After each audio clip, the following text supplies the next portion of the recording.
வணக்கம் நண்பர்களே. நல்ல அறிவுரை புது செருப்பு போல் உன்னை கடிப்பதாக தோணலாம். ஆனால் அதுதான் கரடுமுரடான பாதையில் இருந்து உன்னை காப்பாற்றப் போகிறது என்ற சிந்தனையுடன் இன்றைய வீடியோவுக்குள்ளே போகலாம் வாங்க. இன்றைக்கி நம்ம வீடியோவில் ஒரு முட்டை, ஒரே ஒரு உருளைக்கிழங்கு, ஒரு ஆனியன், இது மூணுத்தையும் வச்சு ஒரு ஹெல்த்தியாகவும் ரொம்ப ஈஸியாகவும் நம்ம அப்படியே டீ போடுற நேரத்துக்குள்ளே போட்டுடலாங்க. ரொம்ப ஹெல்த்தியான ஒரு பிரேக்ஃபாஸ்ட் ரெசிபி பார்க்க போகிறோம். இந்த இட்லி, பூரி, சப்பாத்தி இந்த மாதிரி ஐட்டத்துக்கு பதில் இந்த ஒரு டிஷ்ஷை மட்டும் காலையில் பசங்களுக்கு நீங்கள் செஞ்சு கொடுத்தீங்கன்னாக்கா நல்லா மதியம் லஞ்சு சாப்பிட்ற வரைக்கும் நல்லா ஹெவியாகவும் இருக்கும், பசி இல்லாமல் நல்லா ஹெல்த்தியாகவும் இருக்குங்க. ஆனியன் தோல் சீவி நல்லா நீள நீளமாக ஸ்லைஸ் பண்ணி வச்சுக்கோங்க. அதேமாதிரி பொட்டேட்டோவுக்கும் அந்த உருளைக்கிழங்குக்கு தோலை சீவிட்டு நம்ம ஃபிங்கர் சிப்ஸுக்கு மாதிரி நீள நீளமாகவும் கட் பண்ணிக்கலாம், அப்படி இல்லைன்னா ரவுண்ட் ரவுண்டாகவும் கட் பண்ணிக்கலாம்.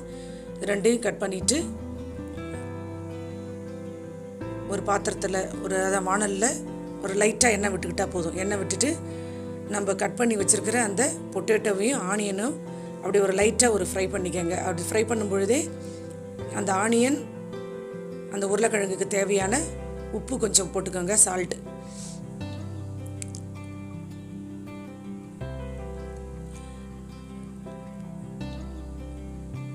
கொஞ்சமாக அது திட்டத்துக்கு தேவையான உப்பு போட்டுக்கணும். அதுக்கப்புறம் ஒரு அரை ஸ்பூன் மஞ்சள் தூள்,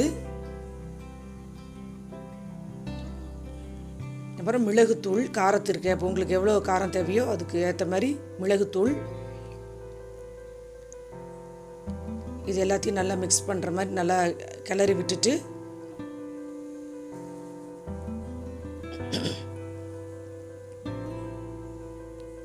அது கரம் மசாலா தூள் ஒரு அரை ஸ்பூனு. அது ஆப்ஷனல் தான், உங்கள்கிட்ட இல்லைனாலும் போட தேவையில்லை. மெயின் அந்த பெப்பர், மஞ்சத்தூள் மட்டும்தான் மெயினானது. கரம் மசாலா தூள் இல்லைனாலும் விட்டுடலாம். இதை அப்படியே தனியாக எடுத்து ஒரு பாத்திரத்தில் போட்டுட்டு அதில் நம்ம ஒரே ஒரு முட்டையை போட்டு நல்லா பீட் பண்ணிக்கோங்க. எல்லாமே ஒரே இடமா ஒரே ஈவனாக மிக்ஸ் ஆகிற மாதிரி நல்லா மிக்ஸ் பண்ணிக்கிட்டு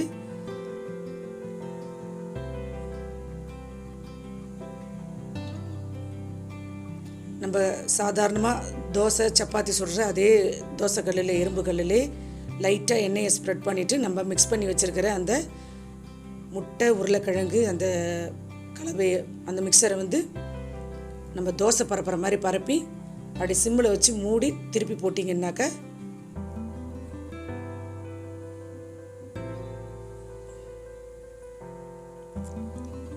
அந்த ரெசிபி, அந்த எக்கு பொட்டேட்டோ ரெசிபி ரெடி ஆயிருங்க. ரொம்ப சூப்பராக இருக்கும் இது சாப்பிட்றதுக்கு.